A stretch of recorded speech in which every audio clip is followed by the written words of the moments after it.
anímate, porque hoy tendrás muy buena jornada. Podrás con todo lo que se te ponga por delante. Ahora que sientes que tienes la capacidad para realizar grandes cosas a diario, no desperdicies el tiempo en tonterías que no merecen que los dediques ni un minuto. Y ya que tienes el ánimo en alto, empieza a moverte y a materializar todas las cosas que tienes en mente.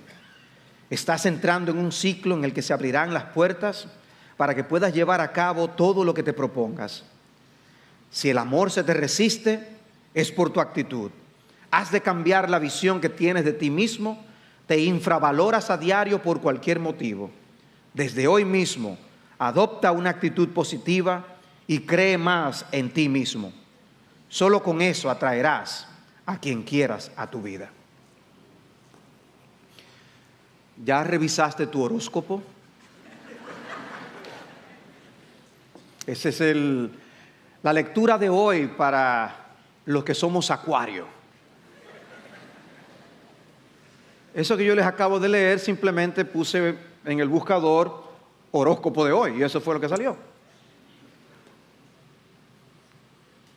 ¿No es interesante que en un mundo que niega todo lo bíblicamente espiritual, al mismo tiempo promueve todo tipo de espiritualidades antagónicas a Jesucristo? Yo era un niño cuando Hollywood sacó El Exorcista. Porque Hollywood no tiene ningún problema en presentar en sus películas lo que sucede cuando los demonios se apoderan de los hombres. Ellos creen en los demonios, pero no en Dios. Los demonios, por su lado, creen en Dios, como dice el libro de Santiago. No en un sentido salvífico, por supuesto, pero creen. Dice, tú crees que Dios es uno, haces bien, también los demonios creen y tiemblan. Santiago 2:9, 19. O sea que vivimos en un mundo que cree en lo espiritual a su manera. Hasta los ateos más confesos son supersticiosos y cabalosos. Una palabra inventada, cabaloso no está en el diccionario, pero la gente cree en cábalas. Y aún las personas que más se oponen a Jesucristo muchas veces creen en cosas que cualquiera se sorprendería. Las estratagemas de Satanás le han rendido frutos por muchos siglos. Y él se esconde detrás de muchas cosas y las personas no están conscientes de su manejo, manipulación, control y dominio. Hace 2 semanas comenzamos a ver el tema de algunos aspectos de lo que la Biblia enseña acerca de Satanás. Y en esa ocasión yo les dije básicamente que mi interés eran 2 cosas. Por un lado, ver quién es nuestro enemigo. Y hemos llamado este mensaje enemigos precisamente de ese ser que es un ángel, pero que se hace pasar por ángel de luz. Somos enemigos de ese ser tan malvado. Y empezamos a ver quién es. Y en segundo lugar, ver cómo enfrentarlo entonces. Al ver cómo la palabra de Dios describe al enemigo de nuestras almas, vimos varios nombres, vimos varias particularidades que le describen. Vimos cómo él es llamado diablo y Satanás. Es aquel que se nos opone, que se opone a todo lo que se nombra en el nombre de Cristo. Él es llamado también o descrito como mentiroso, el engañador. Es presentado como un ser maligno, el más maligno de todos, príncipe de este mundo. Y me quedé en la descripción bíblica de que el diablo es el tentador, que quiero entonces comenzar en este punto en el día de hoy. Cristo mismo se enfrentó a él en Mateo capítulo 4 y el evangelista lo presenta como el tentador allí mismo, cuando dice: y acercándose el tentador, le dijo: si eres hijo de Dios, di a estas piedras se conviertan en pan. Una cosa es que se diga que el diablo tentó una vez, 2 veces, 3 veces, y otras veces es que se describa con el término el tentador, porque es a eso a lo que él se dedica. Tiene todo el tiempo del mundo para hacerlo. Él se toma su tiempo. Él no duerme, no descansa, a diferencia de nosotros. Incita y despierta nuestras emociones, incita nuestros deseos, puede provocar miedos, puede provocar ansiedades. Él avienta el fuego del enojo en nuestras emociones. Él se ha entrenado para tratar de hacernos ingratos y egoístas, codiciosos y desenfrenados, desobedientes, insensibles. Santiago capítulo 3 habla del tema de la lengua, el hablar. Y es interesante cómo en el versículo 6 de Santiago 3 dice que la lengua es un fuego, un mundo de iniquidad. La lengua está puesta entre nuestros miembros, la cual contamina todo el cuerpo. Es encendida por el infierno e inflama el curso de nuestra vida.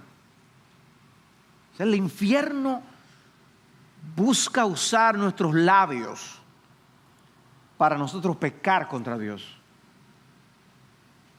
Wow, ¿has visto tu hablar de esa forma? El diablo afecta aún nuestro hablar, nos tienta para que digamos algo, nos hace decir lo que no debemos, pero también nos hace callar para que tampoco seamos edificantes. Él es el tentador. Y la idea es que si Él es así, ¿cómo debemos estar apercibidos? Pablo dice a los Corintios en 2 Corintios 2:11: para que Satanás no tome ventaja sobre nosotros, porque no ignoramos sus ardides. Pablo asume que los hermanos de Corinto sabían cuán mañoso y astuto es el diablo. No ignoramos sus maquinaciones. Y yo me pregunto, ¿realmente no las ignoramos? ¿Realmente lo sabemos? ¿Realmente estamos conscientes del tipo de cosas que él usa para hacernos caer y tropezar? La idea es que debemos estar conscientes cómo él intenta tentarnos, reconocer que él es astuto, que él es hábil, mañoso, y que puede estar detrás de cosas para hacernos caer.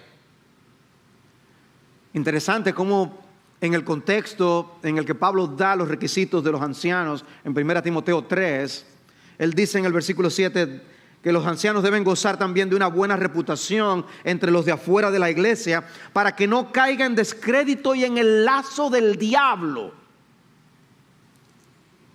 ¿Te llama la atención esa frase? El lazo del diablo. El diablo tiene un lazo. Ese término se usaba para hablar de trampas para atrapar animales. Y lo que ocurre es que los animales, cuando le colocan una trampa, ellos no se dan cuenta que es una trampa. Ellos se entran en el lugar confiados. No saben que quedarán atrapados. Solo tienen ojos para ver la carnada apetitosa y no la forma como quedarán atrapados. Y el diablo tiene sus trampas en las cuales él va a intentar atraparnos. Él sabe muchísimo de carnadas. Es como esos pescadores, esas personas que saben pescar, que conocen qué tipo de carnada colocar para qué tipo de pez. El diablo sabe. Él conoce el alma humana, la ha estudiado por siglos. Y él sabe qué carnada utilizar aquí y allá. Y usará esas carnadas que van a hipnotizar tus ojos. Ese fruto era delicioso a la vista. Y Eva cayó. Y uno entra a la trampa sin darse cuenta. Y de repente queda atrapado. Es de súbito, es de sopetón que queda uno atrapado. Lazo del diablo.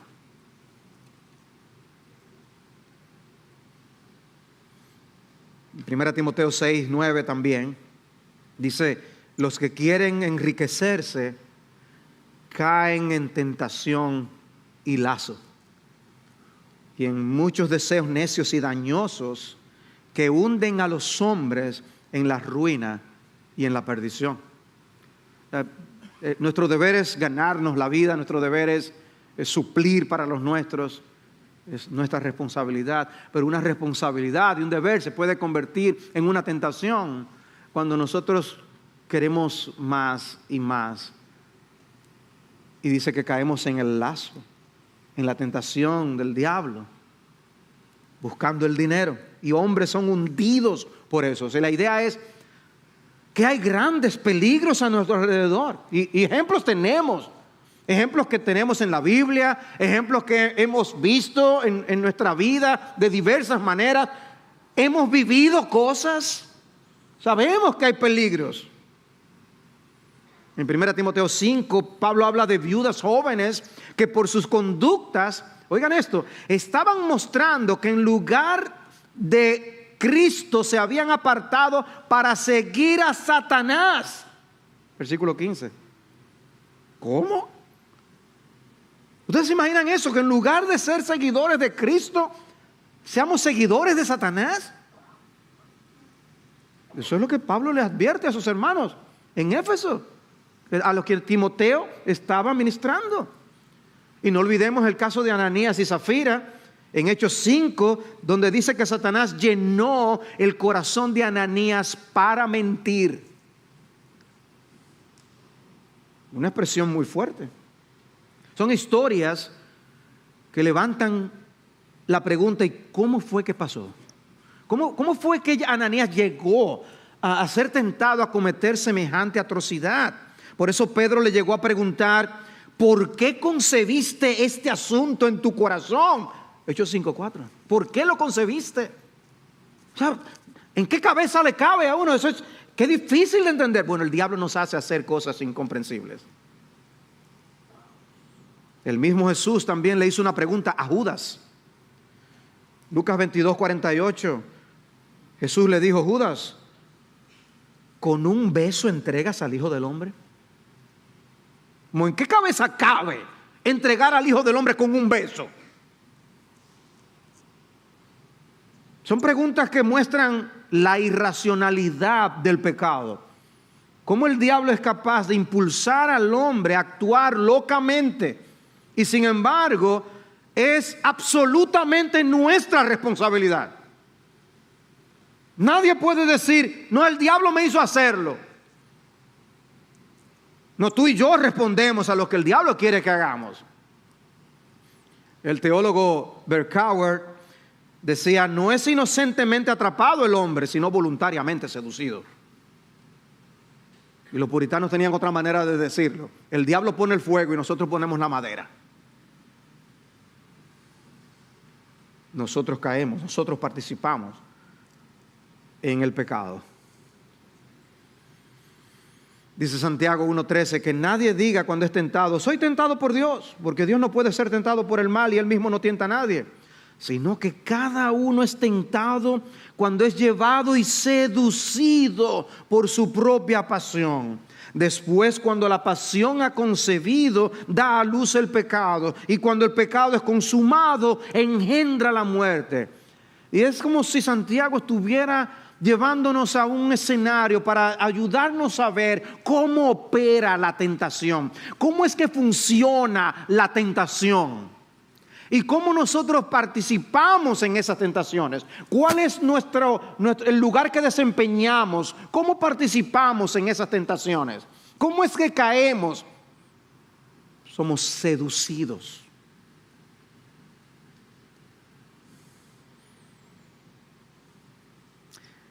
Joel Vicky y un autor que escribe un libro con él comparten en un libro que sobre Satanás 10 estrategias que el diablo usa para tentar. Permítame leerlas rápidamente. Dice: promete que la desobediencia nos hará felices y que la obediencia arruinará nuestras vidas. Se pinta mejor que Dios. O sea, miserable, mira, tú no tienes lo que tú quieres y eres un infeliz porque Dios no te deja hacerlo. Pero si Dios te dejara hacerlo, mira, tú eres un hombre feliz, una mujer feliz. ¿Le parece algo conocido? 2, dice, nos ataca en el punto de nuestra mayor vulnerabilidad personal. Como les decía, Él tiene una carnada para cada quien. Él es el tentador y Él sabe, déjame dártelo de este. Y el gusanito que a Él le gusta es este. Y Él va a tentarte conforme a lo que a ti te gusta y te atrae. Dice 1 Corintios 7:5, no os privéis el uno del otro, excepto de común acuerdo y por cierto tiempo para dedicaros a la oración. Está hablando de los esposos, que no se priven de la intimidad ellos. Dice, volved después a juntaros a fin de que Satanás no os tiente por causa de vuestra falta de dominio propio. Satanás utiliza hasta la continencia en el matrimonio para meter la cuchareta. Él aprovecha esas oportunidades, momentos vulnerables, para agarrarte en ese momento cuando tú estás menos propenso, menos tendiente a realmente defenderte. Ahí es que Él lanza su dardo. 3, puede usar un pecado como cabeza de playa en el alma del creyente.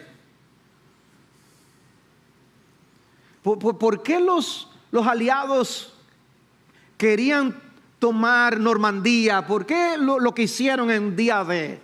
¿Por qué penetrar por ese lugar? Porque era el lugar que les iba a permitir poder vencer a los alemanes por fin en Europa. Tomar esa cabeza de playa era crucial. Bueno, el diablo puede tomar sus cabezas de playa en nuestras almas para por ahí seguir para otras cosas más. Airaos, pero no pequéis. No se ponga el sol sobre vuestro enojo ni deis oportunidad al diablo. Uno en un momento dado puede enojarse, airarse y dice, ten cuidado a dónde eso te lleva. Porque puede ser una oportunidad para el diablo. Una cabeza de playa para que luego hagas otras cosas más. Y así con cualquier tipo de pecado. Comienza por uno más pequeño, pero la idea no es quedarse ahí. La idea es hacer estragos en tu alma. La idea es que tú no tengas comunión con Dios, alejarte de Dios. La idea es inutilizarte en el avance del reino de Dios. 4, Él nubla nuestra comunión con Dios, encendiendo pasiones por este mundo. Cosas muy lícitas pueden convertirse en ídolos y obstáculos en nuestra relación con el Señor. Y nos enfría en nuestra relación con Dios. Y una relación fría con Dios va a permitir que muchas cosas ocurran. 5, intimida a los creyentes con persecuciones terribles y espantosas que Él mismo incita a través de los incrédulos. Fue la manera como Pedro cayó. Esa persecución cuando le preguntaban, tú estabas con el Galileo. Y el apóstol Pedro cayó. 6, utiliza una tentación para provocar en nosotros una sobrereacción desbalanceada y pecaminosa. Nos mueve como péndulos oscilantes de un extremo a otro. Y nos hacemos fervientes, celosos con un punto. Y usa eso mismo para llevarnos a pecar en otra área contraria. Reacciones, sobrereacciones a tentaciones. 7, puede usar el mal consejo de nuestros propios hermanos en el Señor para desalentarnos de seguir a Cristo plenamente. De que no lo tomemos tan en serio, que eso no es tan así. Nos pueden dar consejos y dejarnos llevar de los amigos y los hermanos que nos quieren. El diablo usando a otros como usó a Pedro con el Señor. 8, puede impactarnos con tentaciones que nunca pensamos que nos afectarían. Veremos el caso de Pedro. 9, realiza retiradas estratégicas para poder atacarnos de nuevo. Recuerden que cuando Él tentó a Cristo, Él dice que se apartó por un tiempo. Y Él puede tener esas retiradas estratégicas. Porque cuando el diablo está tranquilo, es porque Él está recargando su arma. Y 10 dice, usa los falsos razonamientos para cargar las conciencias de los creyentes con culpas y temores. Tú ves, si tú fueras el verdadero hijo de Dios, tú no hicieras eso que tú hiciste. Sí. A Cristo lo tentó, diciendo, si tú eres el hijo de Dios, a nosotros va a venir a decir, si tú eres de Dios, tú no hubieras hecho eso. Y entonces nos sobrecarga. Porque eso me lleva a una última descripción que no quiero dejar de mencionar. Y es que Él no es solamente el tentador, Él es también el acusador de los hermanos. El acusador de los hermanos, el diablo, nos tienta a pecar y después nos tienta a desanimarnos y a perder la esperanza de la misericordia de Dios. Es malo. En ocasiones creemos que después de caer, después de una tentación, se acabó todo, tranquilidad y paz. Y no estamos conscientes de que Él es el acusador de los hermanos. Después que caemos, ahí entonces Él viene con otro jueguito. Ya deja esto, que no vale la pena el esfuerzo. Tú siempre estás cayendo. Y eso no deja de ser otro tipo de tentación después que caemos en una tentación. Él quiere aplastarnos. Él buscará acusarnos ante Dios, como hizo con Job. Él buscará acusarnos ante otros y estrujarnos en la cara nuestras faltas para terminar de derrumbarnos. Su meta no es ganarnos una batalla. Él quiere eliminarnos. Dice Apocalipsis 12:10. Y oí una gran voz en el cielo que decía, ahora ha venido la salvación y el poder y el reino de nuestro Dios y la autoridad de Cristo, porque el acusador de nuestros hermanos, el que los acusa delante de nuestro Dios día y noche, ha sido arrojado. Pero miren cómo se describe al diablo. Él no se acusa delante de Dios día y noche, él no se cansa de eso. ¿Viste lo que hizo tu hijo? Mira, ese fue por el que Cristo murió. Mira cómo está hablando ahí. Él es el acusador. No le demos material para que Él hable y acuse, porque lo va a usar para mal. Pero, hermanos, ¿ven la manera como el diablo describe, la Biblia describe a nuestro enemigo? ¿Ven el peligro que es ese enemigo? O sea, toda esta manera en la que la Biblia describe a este enemigo, ¿qué propósito tiene? Tiene ayudarnos a andar con mucho cuidado. Porque Él es el tentador. El diablo anda por doquier dejando sus trampas. Él quiere hacerte caer. Hoy mismo quiere que tú caigas. Él es engañoso. ¿Cómo tienta a Satanás? Por artimañas. Cosas que no son claras. Y uno se deslumbra cuando uno ve a un mago haciendo cosas. Dice, ¿y cómo fue que lo hizo? Bueno, el diablo es alguien que hace todas esas trampas. Se puede engañar aún a un hijo de Dios. Eso debe hacernos tener temor. Y aún cuando usa a otros como instrumentos para hacernos caer. Y no, por eso no estamos conscientes de que es el diablo detrás de esas personas. Y sin embargo, Él está detrás de todas estas cosas. Satanás incluso se opone al avance del reino de Dios y al servicio que los siervos de Dios realizan. Interesante que en 1 Tesalonicenses capítulo 2, Pablo le escribe a esta iglesia y le dice, estamos ahora separados de vosotros por breve tiempo, en persona pero no en espíritu. Estábamos ansiosos, muy ansiosos, con profundo deseo de ver vuestro rostro. Dice, ya que queríamos ir a vosotros, al menos yo, Pablo, más de una vez, pero Satanás nos lo ha impedido. No lee eso y nos dice, ¿cuántas cosas puede estar haciendo Satanás para que nosotros no hagamos la obra de Dios? Dice Pablo, a mí me ha impedido Satanás ir donde ustedes. Hermanos, tenemos que estar conscientes de la gravedad de la situación. Nosotros estamos a favor del reino de Dios. Nosotros estamos dedicados al avance del reino de Dios. Esa es nuestra misión. Pero no pensemos ni por un momento que no hay oposición.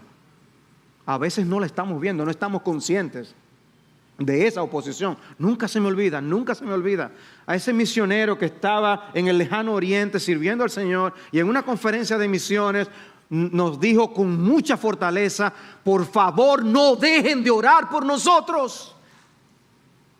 Porque uno vive, dice, uno puede casi palpar las tinieblas por donde nos estamos moviendo. Y solo las oraciones del Señor al Señor es la que enviarán esos misiles que disiparán esas tinieblas. ¿Ven lo que está en juego? ¿Y por qué rogamos, hermanos? Tenemos que venir al culto a orar. Es que necesitamos la oración. Los siervos de Dios necesitan la oración. Y ahora la pregunta obligada es: ¿y cómo lo enfrentamos? ¿Cómo enfrentamos a un enemigo así?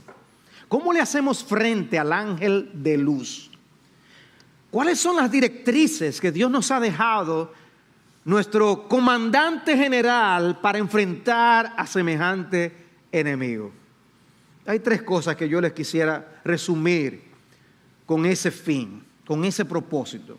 Son 3 palabras que podemos reducirlas a la palabra par. Par, P-A-R. La primera es preparación. Preparación, estar preparados.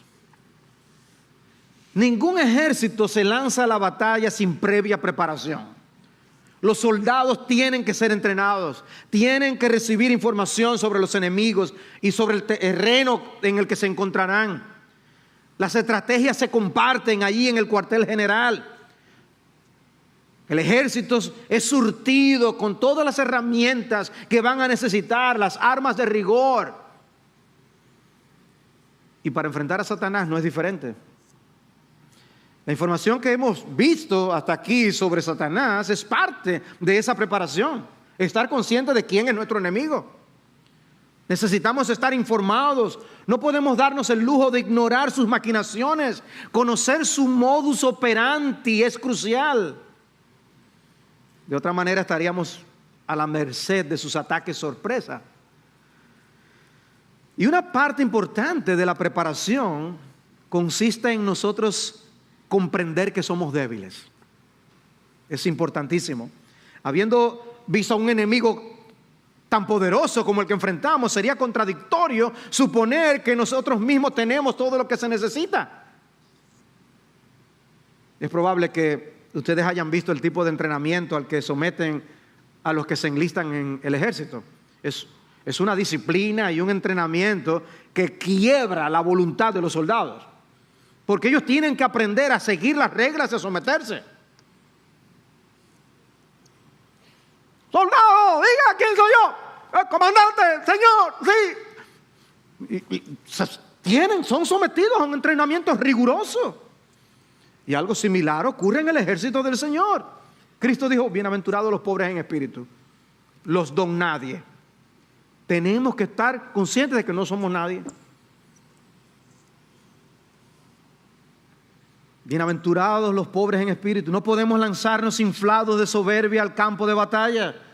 Cuando Pablo dice: porque nuestra lucha no es contra sangre y carne, sino contra principados, contra potestades, contra los poderes de este mundo de tinieblas, contra las huestes espirituales de maldad en las regiones celestes. Cada frase de esa que él va diciendo, uno va como poniéndose cada vez más chiquito. Él está mostrándonos cuán pequeños somos para enfrentar semejante enemigo. No te atrevas a salir solo, no te atrevas a salir amparado en tus propias fuerzas. Por lo demás, fortaleceos en el Señor y en el poder de su fuerza.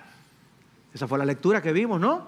Revestíos con toda la armadura de Dios para que podáis estar firmes contra las insidias del diablo, porque nuestra lucha no es contra carne y sangre. Eso fuera más fácil. Ese enemigo solo puede ser enfrentado en la fuerza del Señor. Y eso nos dice algo del tipo de enemigo que enfrentamos. El tipo de guerra en que nos encontramos. Si necesitamos de la fuerza del Señor, es porque la cosa es seria. No es de paseo que estamos en la vida cristiana. Eso me recuerda el título de un libro de J. Packer. Se llamaba La religión de la tina caliente. Porque uno puede ver el cristianismo como si fuera descansar, tomar un jacuzzi. Tenemos garantía de una victoria final. En Cristo somos más que vencedores. Pero en las batallas diarias nosotros no tenemos promesa de que siempre vamos a salir airosos. Necesitamos la intervención divina. Necesitamos que el Señor nos guarde. Me llamó la atención como Pablo les dice a los tesalonicenses en 2 Tesalónica 3:3, pero fiel es el Señor quien os fortalecerá y protegerá del enemigo. Él tiene que intervenir. ¿Y cómo nos fortalecemos en el Señor? ¿Cómo podamos prepararnos y estar fuertes en el Señor? Bueno, la manera más básica de hacerlo es por medio de la palabra y la oración. Por medio de la palabra y la oración. Por eso, hermanos, el hecho de encontrarnos siempre leyendo nuestras Biblias y buscando el rostro de Dios. Llegará el momento para usar la espada del Espíritu, que es la palabra de Dios. Pero antes debemos atesorar esa palabra en el corazón. Hay tentaciones que no nos dan tiempo para... Déjame ver lo que la Biblia dice sobre eso. Hacer un estudio de eso. No, hay tentaciones que no nos dan la oportunidad de chequear. Y es de lo que está sembrado en el corazón que podemos tomar y decir, escrito está.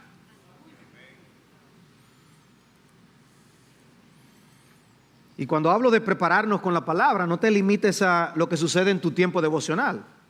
Incluye también la Biblia que escuchas en el carro, la palabra de exhortación bíblica de un hermano, de un libro, lo que tú estudiaste, lo que escuchaste en un sermón. Todo eso te equipa con la verdad bíblica que vas a necesitar para combatir al que es mentiroso desde el principio. La oración también es parte de esa preparación. Si no oramos, es porque estamos creyendo que somos suficientemente fuertes. Jesús estaba muy consciente del tipo de batalla en que nos encontramos. Y si Él oró por sus discípulos, como dijo en Juan 17:15, no te ruego que los saques del mundo, sino que los guardes del maligno. Si Él oró así, ¿qué nos queda a ti y a mí? Es una batalla que hay que librar en oración. Y no me estoy refiriendo a las oraciones que elevamos cuando ya estamos en medio de la tentación. Ay, Señor, sácame de esta. No. Estoy hablando de la oración preparatoria, antes de que ese tiempo llegue. Como dice Cristo en Mateo 6:13, nos enseñó a orar diciendo, y no nos metas en tentación, mas líbranos del mal. Señor, que ni llegue la tentación, aléjala de mí. Mateo 26:41, velad y orad para que no entréis en tentación. Velad y orad para que no entren en tentación. O sea que la oración nos guardará de encontrarnos en algunas tentaciones. Que eso es una buena promesa. Cada día tenemos que pedir a Dios que aleje a Satanás de nuestras vidas. Cada día debemos rogarle por la gracia necesaria para estar preparados cuando llegue el día malo. No orar es invitar al enemigo. Ora y luego vive como oras. Porque si tú le pides a Dios que te guarde de tentación, luego no vayas y busques tú el problema. No te metas tú mismo en la boca del lobo.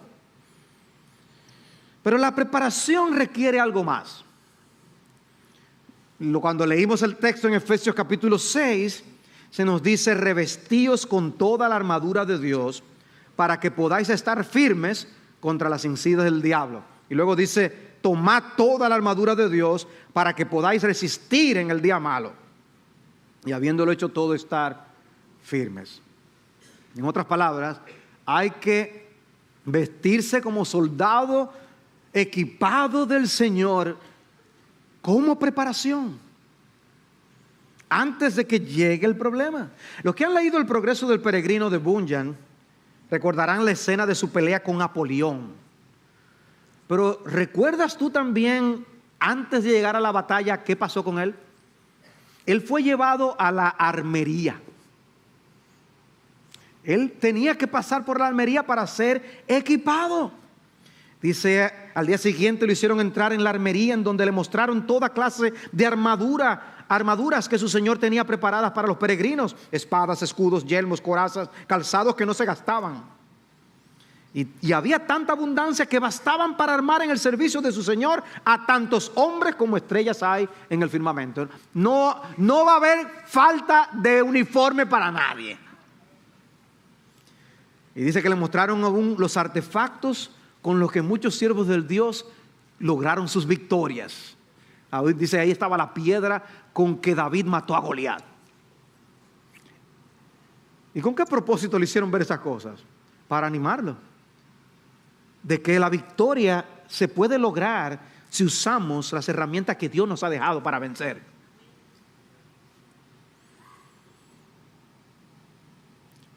Pero lo que dice Efesios es que tenemos la verdad como cinto, la coraza de la justicia. Yo no tengo tiempo obviamente para ampliar esos detalles, cada elemento. Eso puede ser una serie de sermones. Los calzados del evangelio de la paz, el escudo de la fe, el yelmo de la salvación, la espada del Espíritu, que es la palabra de Dios. Dios nos equipa perfectamente para poder enfrentar al enemigo victoriosamente y salir airosos. Y menciona, dice, con toda oración y súplica, orad en todo tiempo en el Espíritu. Una vez más, la oración. Pablo dice, oren por mí. Por eso es que nosotros le decimos, cuando estamos haciendo diferentes cosas, un proyecto, aquello, vamos a ir a tal cosa, oren por nosotros. Necesitamos oración. Dice, para que yo pueda hablar como debo acerca del evangelio. Pero no solamente se requiere preparación. Lo segundo que se requiere es una actitud alerta. Para poder combatir este tipo de enemigo necesitamos una actitud alerta. Debemos estar velando.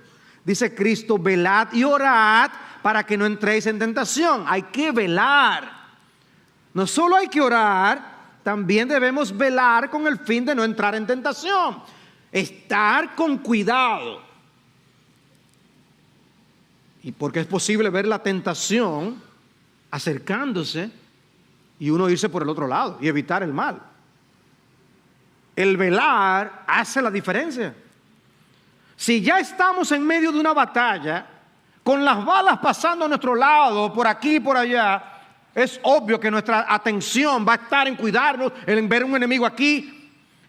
El problema es cuando no estamos en medio de la tentación, cuando creemos que quizás no estamos en medio de la tentación, a lo mejor estando ahí sí. Y hubo una ocasión en la que el apóstol Pedro estaba muy ajeno a algo que estaba sucediendo en el plano espiritual. Él no sabía que el diablo lo tenía en la mirilla de su rifle de francotirador. El punto rojo del láser estaba sobre Pedro, pero él no lo sabía. Y Jesús lo hizo consciente. Simón, Simón, mira que Satanás os ha reclamado para zarandearos como a trigo. Y esas palabras de Jesús en Lucas 22:31 nos remontan a lo que sucedió con Job en los primeros capítulos del libro que tiene su nombre, cuando Satanás pidió permiso para atacarlo. Es como si en los días del dictador Trujillo te dijeran que la gente del CIN estuvo buscándote por allá y preguntando por ti. Tú dices, ¿quién? Johnny Aves. Ay.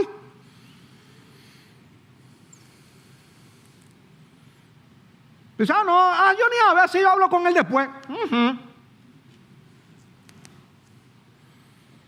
¿Por qué le dio Jesús esa información a Pedro?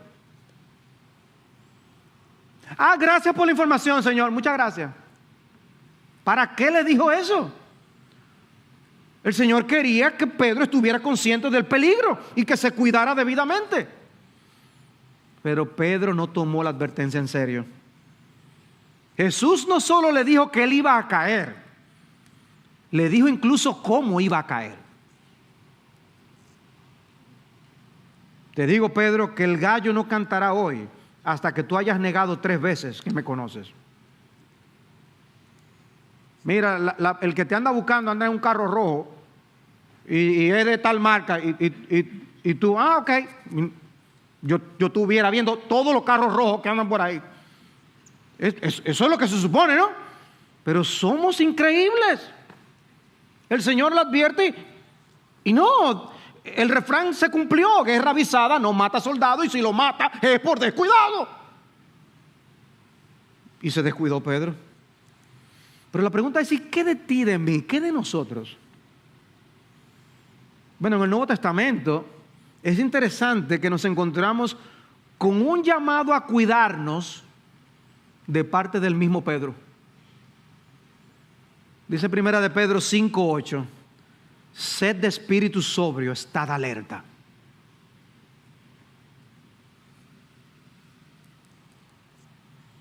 Vuestro adversario, el diablo, anda al acecho como león rugiente, buscando a quien devorar.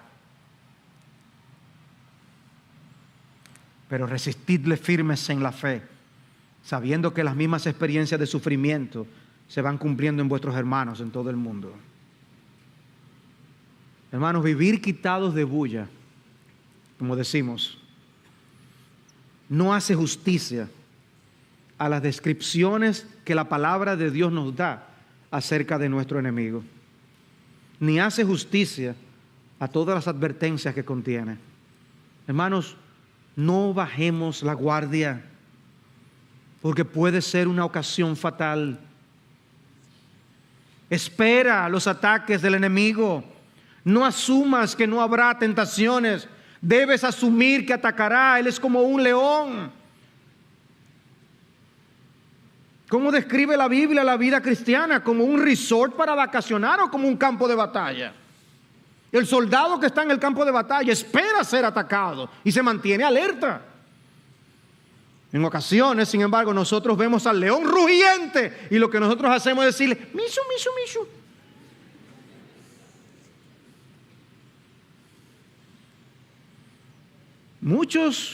Muchos de ustedes saben distinguir mejor a sus enemigos en los juegos de video que lo que hacen en la vida real.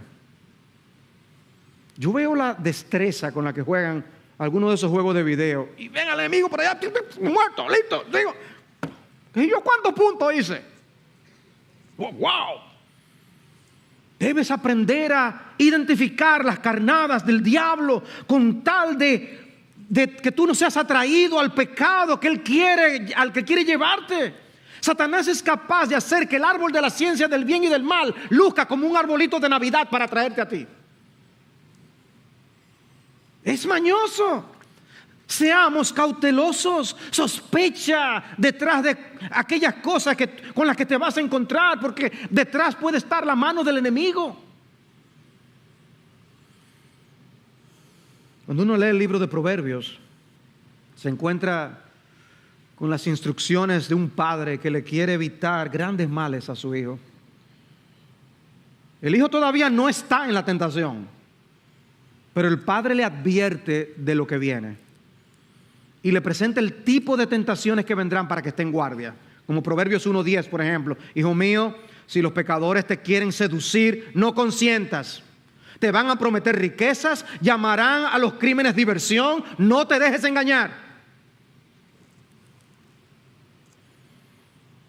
Proverbios 4:14: no entres en la senda de los impíos, ni vayas por el camino de los malvados, evítalo, cuídate. Proverbios 7: hijo mío, guarda mis palabras y atesora mis mandamientos contigo. Guarda mis mandamientos y vivirás, y mi enseñanza como la niña de tus ojos.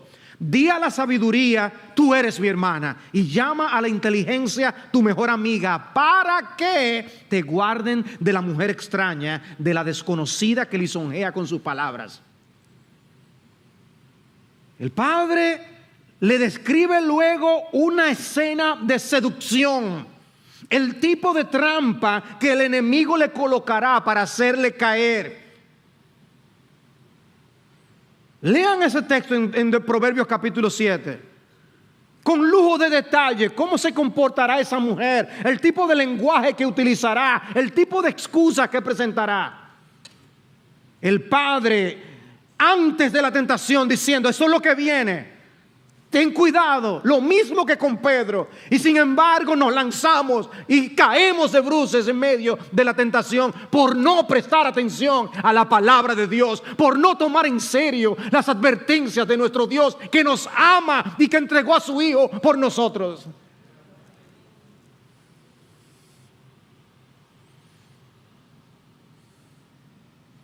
Hermanos, describe a tus hijos con la misma claridad el tipo de peligros a los que se enfrentan o se enfrentarán.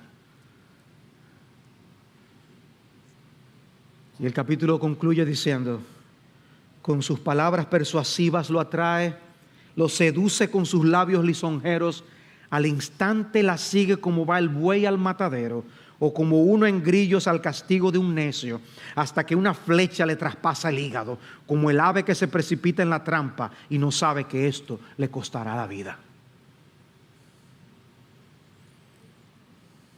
Ahora pues, hijos, oídme, escuchadme y prestad atención a las palabras de mi boca.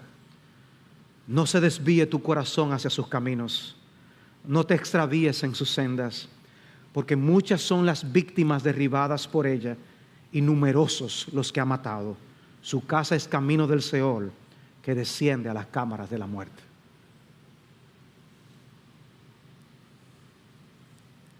Son palabras que tienen la intención de hacernos andar con cautela, alertas y velando. Y finalmente, no solamente preparación, no solamente una actitud alerta, la Biblia también nos llama a la resistencia. Resistencia. Observa el énfasis del Nuevo Testamento sobre esto. El texto que leímos en Efesios 6 dice: revestidos con toda la armadura de Dios para que podáis estar firmes. Luego dice: por tanto, tomad toda la armadura de Dios para que podáis resistir en el día malo, y habiéndolo hecho todo, estar firmes. Se trata de hacer oposición.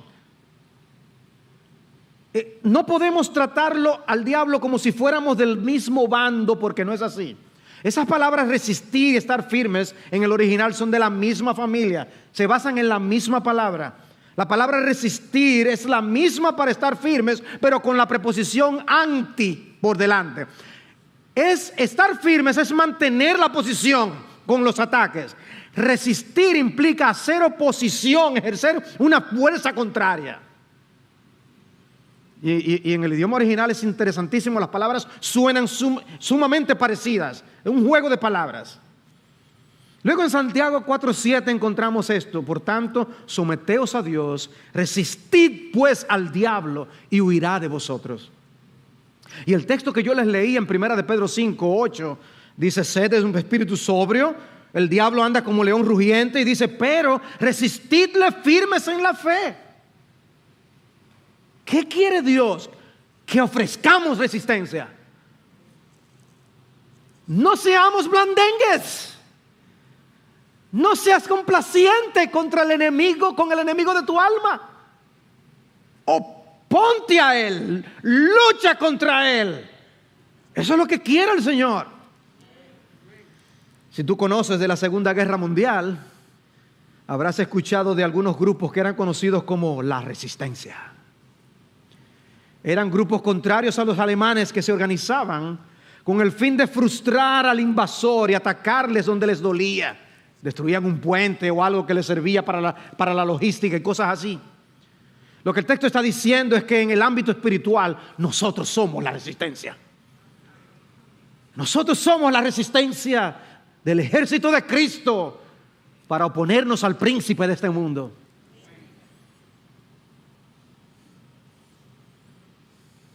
Si alguien evalúa tu vida, ¿realmente tú estás haciendo resistencia? Porque o lo resistes o no lo resistes. Resistirle implica más que tener victoria en una tentación. El diablo no se cansa. El diablo tentó a Cristo y dice que se alejó por un tiempo. Él va a seguir. Y lo que nosotros tenemos que hacer es seguir resistiendo. Resiste, aguanta, hermano, no te rindas. La lucha puede ser encarnizada, fiera, y pasar tú por cosas que desaniman tu corazón. Era precisamente de lo mismo que Pedro estaba diciendo a estos hermanos que se estaban sintiendo pequeños con tanto sufrimiento y con tanta persecución. Y él le dice: resístanlo, resístanlo.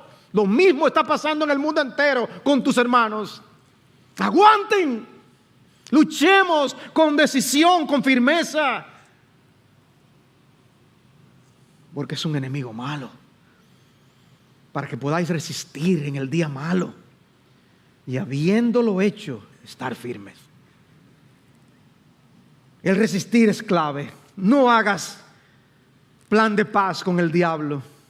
Él quiere desenfocarte. Él quiere que tú te dediques a 1000 cosas que no sea en agradar a tu Señor, que te compró con la sangre de su Hijo. El diablo es un vendedor insistente, que él no se rinde. La clave es la resistencia, la resistencia, la resistencia.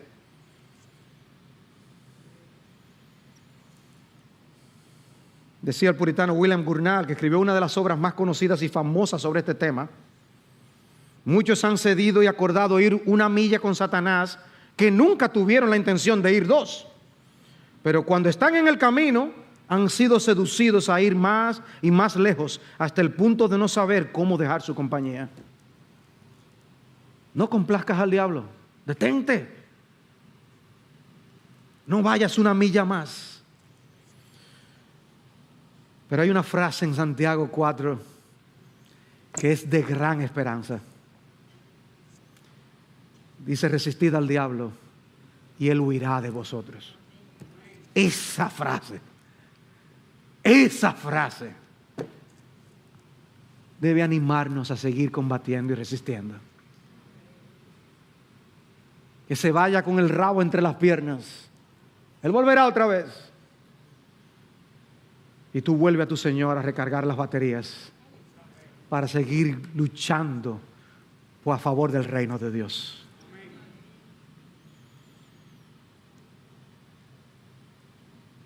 Recordemos lo que yo les decía la vez anterior. Este es el consejo que la Biblia nos da. Debemos prepararnos, debemos estar velando, debemos nosotros estar resistiendo, pero recuerda, hay algo que debe animarnos a seguir luchando. Cristo venció al diablo en la cruz, y Él arrojará a Satanás al lago que arde con fuego y azufre. Nos encontramos en el tiempo en medio de esos 2 eventos, y ambas cosas garantizan nuestra victoria final. Podemos caer, podemos tener una que otra derrota en una batalla aquí y allá, pero eso no significa que se acabó esto. Sigue luchando, mi amado hermano, mi amada hermana, sigue luchando, porque la victoria es nuestra. Aunque sea cojeando, entremos al reino de Dios. Pero déjame decirle algo a las personas que están aquí sin Jesucristo.